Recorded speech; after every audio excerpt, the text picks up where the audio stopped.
Assalamualaikum warahmatullahi wabarakatuh. Alhamdulillahi rabbil alamin. Wabihi nasta'inu ala umuri dunia waddin. Wassalatu wassalamu ala asrafil anbiya'i wal mursalin Sayyidina wa maulana Muhammadin wa ala alihi wa sahbihi ajma'in, amma ba'du. Ikhwani fiddin rahimakumullah. Kalau kita disuruh milih antara sehat dan banyak uang, kira-kira kita pilih yang mana? Pasti orang pilih sehat. Kenapa? Karena kalau orang sehat itu makan apa aja nikmat. Walaupun makan sesuap nasi dicampur dengan garam, apalagi tambah daging 2 kilo, wah tambah lebih enak. Beda lagi kalau orang yang sedang sakit. Jangankan makanan yang tidak enak, makanan yang enak sekalipun dianggapnya pahit, dianggapnya tidak enak. Kenapa? Karena Allah Subhanahu wa ta'ala mencabut nikmat dari orang yang sedang sakit. Kurang lebih ada 4 perkara yang Allah cabut. Yang pertama adalah kenikmatan yang ada di wajah, kecantikan yang ada di wajah, ketampanan yang ada di wajah. Ketika sedang sakit, mukanya menjadi pucat. Kemudian yang kedua, Allah Subhanahu wa ta'ala mencabut nikmat kekuatan tenaga. Kalau sedang sakit, badan menjadi lemah. Kemudian yang ketiga, Allah Subhanahu wa ta'ala mencabut kenikmatan rasa yang ada di lidah. Dan yang keempat adalah Allah Subhanahu wa ta'ala mencabut atau mengangkat dosa-dosanya. Itu pun kalau orang sakit tersebut dalam keadaan sabar menghadapinya. Berarti kesehatan itu sangatlah penting. Kemudian yang kedua, kenapa manusia banyak yang dipanggil oleh Allah Subhanahu wa ta'ala di usia yang masih sangat muda?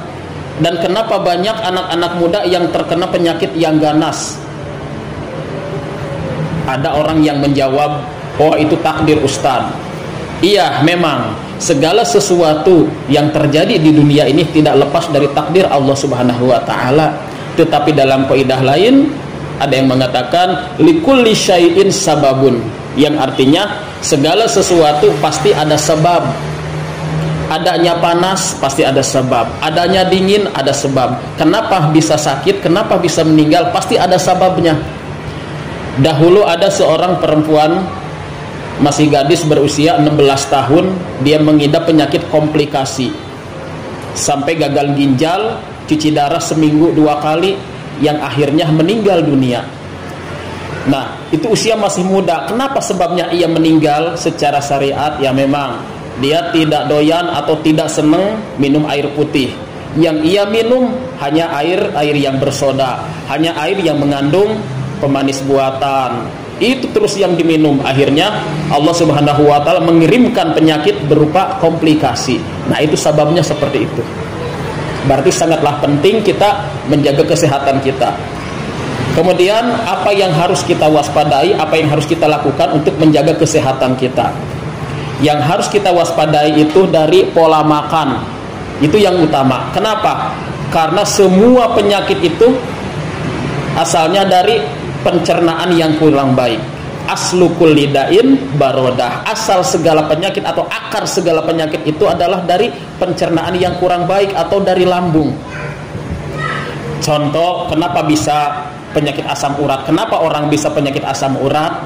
Nah, semua orang memang boleh kita doyan jengkol, boleh kita doyan pete, boleh kita doyan daun singkong dan sayuran, sangat boleh, karena itu adalah sayuran yang mengandung gizi. Tetapi yang tidak boleh adalah berlebihan. Kemudian kita harus tahu pola makan yang baik itu seperti apa. Kenapa orang bisa terjadi asam urat? Karena yang dia makan itu, satu, bisa terlalu banyak, yang kedua bisa kurangnya minuman air putih. Jadi zat purin yang ada di dalam sayuran, contoh di dalam jengkol, itu tidak bisa terbuang sepenuhnya lewat urin. Kemudian ginjal tidak sepenuhnya bersih. Kenapa? Karena kurangnya minum air putih. Kalau kita minum air putihnya banyak atau normal, nah itu zat purin tersebut akan terbuang oleh urin. Tetapi kalau kita kurang minum air putih, maka zat purin tersebut akan mengalir ke seluruh tubuh, yang akhirnya hinggap di persendian, kaki, tangan, akhirnya menjadi bengkak dan sakit ketika berjalan. Itulah penyakit asam urat. Maka disitulah pentingnya kita menjaga pola makan kita, terutama dalam kebutuhan minum air putih. Bagaimana kita minum air putih, ukurannya seperti apa? Nah, ada orang yang mengatakan 2 liter kebutuhan minum manusia itu 2 liter air. Tetapi yang lebih tepat, sebagaimana pendapat Dr. Ali Toha Assegaf, ukuran minum manusia itu 300 cc kali berat badan per hari, itu yang paling tepat kebutuhan minum manusia. Kemudian yang kedua yang harus kita perhatikan adalah gaya hidup kita. Nah, ini yang paling penting, gaya hidup kita. Ada orang yang sering begadang, akhirnya punya penyakit anemia, kurang darah. Ada orang yang terlalu banyak tidur, akhirnya dia sering mengidap penyakit pusing, asam lambung, stres dan lain sebagainya. Itu tergantung kita bisa menjaga pola hidup.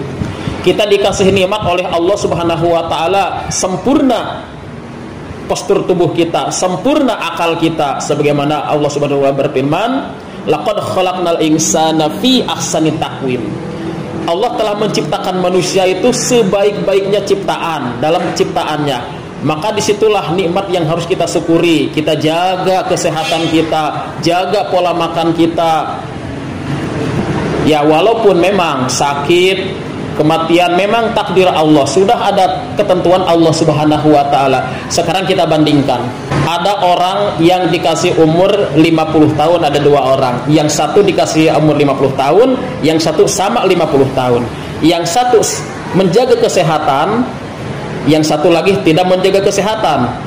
Di saat umur 45 tahun dia mengidap penyakit yang sama, komplikasi misalnya. Nah, pada sisa umur 5 tahun, yang satu dia bisa menjaga kesehatan. Dia punya penyakit tapi dia berusaha berobat, berusaha menjaga kesehatan. Akhirnya dia menjalankan sisa umur itu dengan berasa enak dan nikmat. Tetapi yang satu lagi karena tidak bisa menjaga kesehatan, dia punya pedoman bahwa mati itu sudah ada ketentuan Allah. Selama dia menjalankan sisa hidupnya dengan jerih payah dan mengidap penyakit, lebih nikmat mana? Lebih nikmat yang menjaga kesehatan. Itulah pentingnya kita berusaha. Kita berusaha menjaga pola hidup dan pola makan kita. Ya, mudah-mudahan kita semua diberikan kesehatan oleh Allah Subhanahu wa taala, karena dengan sehat ibadah kita jadi khusyuk, ibadah kita lagi lancar.